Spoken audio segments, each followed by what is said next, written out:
You're listening to the VORTX Podcast, featuring interviews with your favorite artists. Here's your host, Ethan Jackson. Hey, it's Ethan. Our special guest today is Matty Mullins of Memphis Mayfire and now of Anberlin. My man, how are you doing? Doing good, brother. Thank you for having me. Dude, of course. First of all, I got to ask, and I'm sure you've seen it. Am I talking to the real Matty Mullins right now? I don't know, dude. I'm still trying to figure that out too. Can you imagine? Like, I can't imagine, seeing a photo of myself on the internet and people being like, that guy looks too good. He must be a fake version of himself. Yeah, it's funny. When I saw it, I was like, wait, what's going on? And then I did a deeper dive and I was like, oh, I'm definitely gonna play into this. So You got to. that day, we had a content creator out with us, and I was like, can you Photoshop two of me in the front lounge of the bus, and I'll be like styling the hair of the clone. And he did it, and it looked unbelievably real.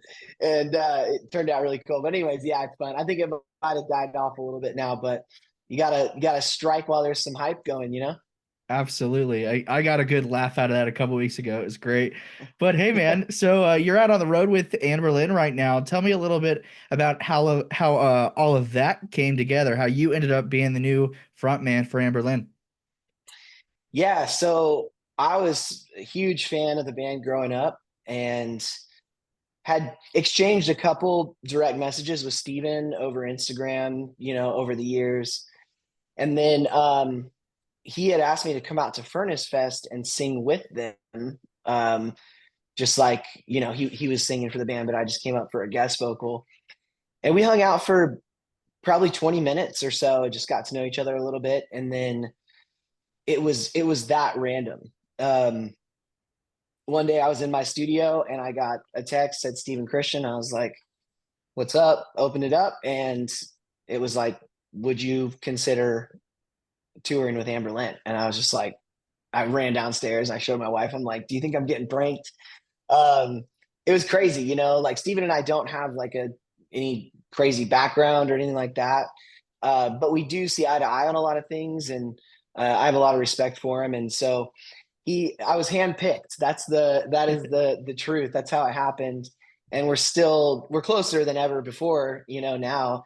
He came out to our Clearwater show a couple days ago and hopped on stage. It was awesome. And I love him. I love his family. And I'm happy to be here helping, the band out, and also living a childhood dream come true at the same time. For sure. So you're telling me that there was not an audition process like the Walk Alone video? That was all a lie. No. I did audition for Memphis when I was like 19 via MySpace. But oh, man. this was like just literally a conversation between he and I, and then we brought the band into it, and everyone was stoked, and now we got new music in the works, and it's a wild ride, man. No, it's rad, dude. So there's a lot of folks online. I'm curious, are you like a permanent member of the band? Are you a touring member of the band? Because you got a couple of songs on the new record, Vega. What kind of definition would you give yourself in the band right now? I think the best way to describe it at this point would be an indefinite member. Like at any moment, if Steven was like, all right, I'm ready, I want to come back, it's like done, right. Obviously. But nobody knows what's going to happen, really. I wanted to see the band thrive and succeed. And the only way to do that, you can't do that with one foot in the door and one foot out, So regardless of what happens in the future, right now, I am acting and aiding the band as if this is a forever thing, that's the attitude that I need to have for it to be successful. Absolutely. The new record, like I said, Vega, coming out on August 2nd. You've got 2 vocals on the album, right? Which Walk Alone, that's already out now. All joke aside about the video, that was so much fun to watch, and I think everybody had a great time with it. Steven's even in the video. Tell me a little bit about that process and getting that put together. The whole thing was Nate's brainchild. Nate is the drummer of the band. We all collectively wanted something lighthearted and fun going through a singer change is tough, like on your fans and on the inner workings of the band and everybody that works for the band. It's really like, it's a complicated process, and we knew that that was going to be the case, but everybody, including Steven, was so excited about the future and what was going to happen moving forward that we were like, if we're happy about it, we need to, whatever we do first should maybe soften the blow a little bit. Should have some humor attached to it. And it's awesome because there's never been a funny Anberlin music video before. And now that I know these guys really well, I know how funny they are. This band, the guys in this band are hilarious behind closed doors. And I wish the fans got to see more of that, and now they get, a little slice of that with that music video. So it's awesome. And we've been, I think, more lighthearted and funny on socials and stuff too, which is definitely my speed. And it's cool. It's cool. It really does. It feels like a new era for the band, me aside. It feels like there's some rejuvenation, and the guys are really happy to be out on the road and to be doing this, full time again. So that's rad, man. I'm really excited. The 20 Years of Tears tour coming through Kansas City later on this year. This is like an elder emo's biggest dream. I mean, Anberlin, Hawthorne Heights, Thursday, Emory, This Wildlife, bunch of others as well, hitting different dates. How exciting is it to be out on that tour this year? It's cool, man. Yeah, it's really cool. There's like certain bands are on at some points and certain bands are off at some points. I am so stoked on the lineup currently, and it's a ton of fun. I'm also really looking forward to the future dates where there are different bands, Thursday and Seosin and everybody involved. It's just going to be cool. I mean, it definitely is like a crazy dream come true situation, and also dream come true tour for myself. So, well, it's cool. It's kind of Warped Tour style, like you were saying, where some bands will play for a couple of weeks and then hop off. Somebody else hops on, and it's cool, man. I'm excited about that. Now, there are some folks online that are like, "Hey, look, Matty's not leaving Memphis Mayfire, right?" That is the case. You're still going 100% full send with those guys, right? Never been more serious about Memphis in my life. Nothing at all will change with that whatsoever. And I mean, like, even when I'm with Anberlin, I'm doing things in regards to Memphis. I mean, I'm even during the next Memphis tour that's in the fall, I'm flying from tour to Vegas to do when we were young with Anberlin, and then flying back to tour. So like nothing is changing at all, except for the fact that my schedule is unbelievably stressful now. I can't imagine having to juggle both bands, but it does sound like you're having a fun time with it. Yeah. Now, Memphis Mayfire, you guys have got Paralyzed is out now. That's a new one. Chaotic is recent as well. They're both just kind of super fun, heavy tunes. I'm interested. Are you guys heading towards a new record? Because it's been a little bit since then, or are we sticking with singles for now? What's the plan there? I don't know. We'll see. Fair enough. Fair enough. Well, it's been really good. You guys, the couple records ago, you had was it Andy Mineo on a song? I grew up, both my parents are pastors, so growing up, I listened to a lot of the Reach Records artists and all of that stuff, and so that was kind of funny to see those worlds collide. When it comes to like tropes in music, in Christian music, there's a lot of songs about water. In country music, there's a lot of songs about beer and trucks. And in metalcore, I'm curious, what do you think is the biggest trope, and what is maybe the most overused trope in the genre? The most overused would be fading away, like that statement. Fade away or fading away. But what's funny is like what you mentioned about in Christian music, water, and in country music, beer. I think metal touches on both of those, but like in water, it's more like drowning. Yeah. And in beer, it's more like addiction, right?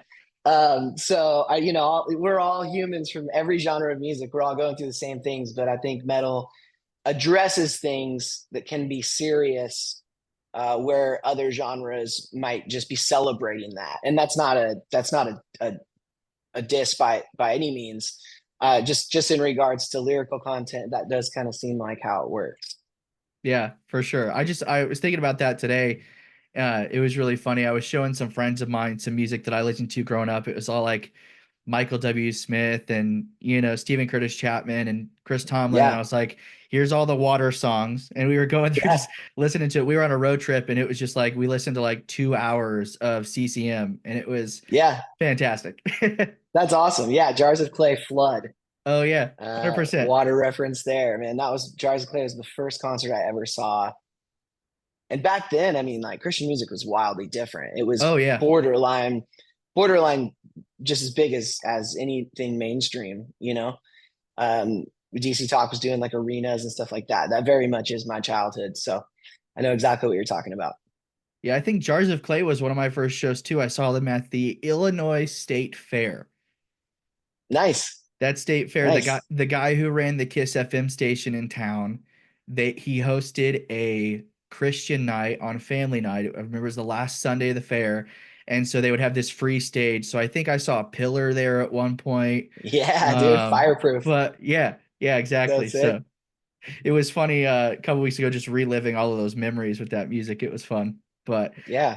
how excited are you about where metalcore is heading now? I know a lot of folks have like the criticism of, oh, things are sounding the same and stuff like that. But I feel like there's a lot of diversity in the genre right now, a lot of new bands popping up. What do you think? Yeah. I mean, I think the lines have never been more blurred, and that's what's so exciting about it right now. Even in Paralyze, that new Memphis song, like we have a full on like drop moment in that song as a pre-chorus, which nobody saw coming or expected, and I love that. Like it just feels fresh and exciting, and the response to the song was awesome, and so I think that's just a testament to like the fact that now we are able to push the boundaries a little more than we ever have in the past. As for negativity, I don't really care or see it at all. Yeah. Like this sounding the same or that sounding, it's just like, dude, that's been forever. That's Yeah. every music career ever. But the real people, the people that are not in PCs, that are at shows and that support music, man, they're like stoked. And they're like Sleep Token is a great example of a band that Yep. just like there's nobody else that sounds like them, and they are so welcomed by the metal community. It's Yeah. insane. Outstreamed Metallica last year, which is mind blowing. And I just think that to me that looks like hope. That looks like a really awesome future. And I'm just stoked to see what comes. For sure. Are you a fan of like genre blending? I think Cody from Wage War did an interview recently where he was talking about how he thinks in the next 10 years genres are just not going to be a thing anymore. And because we've seen a lot of like country metal blending, rap metal stuff. What do you think about the blending of genres? I think it's awesome. Yeah. I mean, I think that if you're going to pioneer something like that, I would say at the forefront of that whole country metal thing is our friends Lakeview. Mm. That band, those guys are awesome. Their songs are awesome. Their live show is awesome. And to see them taking heat for trying to mix the two, but also opening the eyes of so many people and gaining fans from both sides, it's really inspiring. And yeah, I'm all about it, dude. No, it's cool. Yeah, it is funny how people can kind of be gatekeepy one way or the other. Like, don't add metal to my country or vice versa. But Yeah. it's cool. It's cool. I dig it, man. Well, Yep. you guys, Memphis is going to be out on the road later this year. That tours with Asking Alexandria again, right? Yep. It's the same, almost identical lineup, different band in the one slot. But yeah, we're doing a whole second leg of it. The first leg was wildly successful. So I'm super excited. Those are my literal like brothers, Danny and Telly, longest friends in this whole scene and genre. So it's just a gift to be out together, man. It's awesome. No, it's rad. You guys will be at the Truman in Kansas City this fall. You'll be in Kansas City with Anberlin, so we'll see you a bunch. You've Awesome. been in the KC area a bunch of times, so I'm curious, do you have like a favorite barbecue spot? A lot of times people have a go-to barbecue spot. Is there any that you go to every time you come to town? Yeah, it's the one, and I'm terrible at names. I can see it like in my mind right now, but it's right around the corner from a venue that we used to play back in the day that doesn't exist anymore. And Was that the Aftershock? Is that the venue? Aftershock? maybe. I'm so bad with names, dude. Like, we're at Yeah. different venues and different No, restaurants you're good. every single day. So I'm like, what is it? But yes, I do have a Kansas City barbecue spot. And I also have a friend from Kansas City that owns a barbecue restaurant. His name is Stretch. And he is an absolute legend in the barbecue community. I've gotten really into that. I did during the pandemic, especially. And like, I've gone to barbecue competitions like the Jack, which is in Lynchburg, Tennessee, and hung out with Stretch and talked to him about his restaurant. So when I'm these upcoming shows in Kansas City, like, I already have it mapped out in my calendar to go and see him at his restaurant. So That's awesome. stoked. Do you guys like to bring like a smoker out on the road or something to do things on Oh, yeah. off days and stuff like that? Yep. So I've got Memphis has a Traeger, and now Anberlin has a Traeger as well. I had him send one down for us. So we've got him on the bus. The other day I smoked Cheez-Its. Ooh, That's real. The spicy Cheez-Its, olive oil in a pan, packet of taco seasoning, mix that all up, and then put it, the whole pan into the Traeger, 165 degrees for like an hour, and they're unreal, dude. So sounds awesome. I'm gonna have to try that this weekend. Put that Yeah, on my come list, on. dude. yep. Heck yeah, man. Well, hey, thank you so much for hanging out today. We really appreciate it. And we'll catch you in town a couple times over the next few months. Stoked, man. Yeah. The new record, Anberlin record, is coming out on August 2nd. And I guess we'll just have to see what happens with Memphis down the road. Yes, sir. Yes, sir. And then there's a lot coming. So Awesome. Thank you so much. yeah, thanks for having me, brother. Thanks for listening to the VORTX Podcast. Catch Ethan inside the Vortex every Sunday night from 9 to midnight on Topeka's Rock Leader, V100.